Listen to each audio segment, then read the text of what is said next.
Alors, après les bordereaux de versement d'acompte provisionnel, on peut alors vous présenter la déclaration auto-liquidative des moyennes ainsi que des grandes entreprises. Ça, c'est ça le formulaire, mais pour des raisons de visibilité, on a essayé de répartir ça pour que vous puissiez bien voir. Alors, c'est ça, c'est la même déclaration. Nous avons premièrement ici les services, vous devez indiquer les services gestionnaires, les numéros de dépôt comme d'habitude il faut l'indiquer, l'exercice fiscal concerné il faut indiquer, vous devez compléter tout ce qui est comme identification du redevable comme on le fait toujours, les noms ou la dénomination sociale, les sigles, l'adresse physique, les numéros impôts, tout ce qui est comme numéro IDNAT, tout ce qui est comme adresse postale, numéro de téléphone, numéro fax, tout ce qui est comme adresse mail, vous complétez.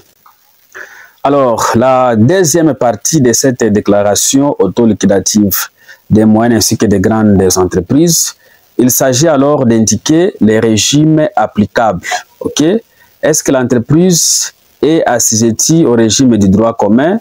Est-ce que c'est une entreprise assujettie au code minier? Est-ce que c'est une entreprise qui est exonérée totalement ou partiellement? Est-ce que c'est une entreprise qui est régie par un autre régime, par exemple des conventions particulières, ou soit c'est une entreprise sans activité, ou soit c'est une entreprise en cessation d'activité? Donc, si vous êtes, n'est-ce pas, assujetti par un régime quelconque ici, il faut indiquer. Voilà. Alors, après cela, on va nous présenter la troisième partie de cette déclaration. C'est relative alors au calcul de l'impôt. Et qu'est-ce qu'on va faire? Premièrement, on doit d'abord dégager tout ce qui est comme base de calcul de l'impôt. OK? Alors, ici, l'entreprise doit indiquer les chiffres d'affaires qu'elle a réalisés. Le chiffre d'affaires du compte 70, selon les plats comptables OHADA, il faut indiquer les chiffres d'affaires qu'on a réalisés. Vous complétez les montants de ces chiffres d'affaires. Alors, l'entreprise doit également indiquer les résultats fiscaux définitifs qu'elle a réalisés. Il faut indiquer ces résultats fiscaux définitifs. Et ici, on peut indiquer s'il s'agit des bénéfices imposables, vous indiquez les bénéfices imposables. S'il s'agit de pertes, vous indiquez, n'est-ce pas, la perte fiscale qu'on a réalisée. Alors, troisièmement, l'entreprise doit alors calculer les montants de l'impôt dû. Et qu'est-ce qu'on va faire pour calculer les montants de l'impôt dû? Premièrement, on peut calculer les montants de l'impôt dû au taux de 30%, n'est-ce pas, du montant de bénéfices imposables, dans la mesure où les 30% ici, n'est-ce pas, dépassent les 1% du chiffre d'affaires annuel. Donc, le premier cas de 30%, c'est pour les entreprises assujetties au régime du droit commun. Vous calculez 30%, n'est-ce pas, des bénéfices imposables, dans la mesure où, n'est-ce pas, ces 30% dépassent les 1% du chiffre d'affaires. Deuxièmement, vous devez aussi calculer les 30% des bénéfices imposables s'il s'agit d'une entreprise assujettie, n'est-ce pas, au régime minier. OK? Alors, on doit calculer les 30% des bénéfices imposables si les 30% aussi dépassent les 1% du chiffre d'affaires annuel réalisé. Et vous serez en train de compléter ces montants dans leurs cases correspondantes. Alors, on peut également calculer l'IBP des moyennes ainsi que des grandes entreprises au taux d'1% du chiffre d'affaires qu'on a réalisé. Dans quel cas ou bien dans quelle situation? Lorsque, par exemple, les 1% ici dépassent les 30% des bénéfices imposables. Donc là, on va retenir l'IBP d'1% du chiffre d'affaires. Vous complétez ça. Ou soit, on peut calculer les 1% du chiffre d'affaires lorsque l'entreprise a réalisé une perte.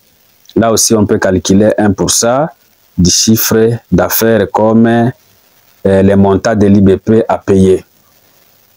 Alors, on peut aussi dégager les montants de l'IBP des moyennes ainsi que des grandes entreprises par un autre moyen de calcul. Donc, ça peut se faire moyennant un forfait. OK? Par exemple, en cessation d'activité, il y a les forfaits. Lorsque l'entreprise n'a pas réalisé les chiffres d'affaires quelconques, on peut imposer les forfaits, ainsi de suite. Donc, s'il s'agit de forfaits, il faut également indiquer les forfaits que l'entreprise a supportés.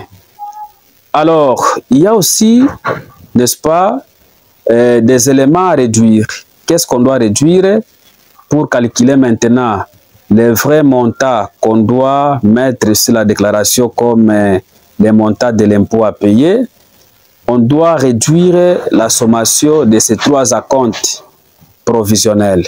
C'est ce qu'il faut réduire. Donc, il faut compléter ces 3 acomptes provisionnels qu'on doit réduire. Et pour cela, qu'est-ce qu'on va faire? Après avoir complété ces 3 acomptes, vous allez tirer un sous-total ici que vous aurez quelque part. Maintenant, qu'est-ce qu'on va faire?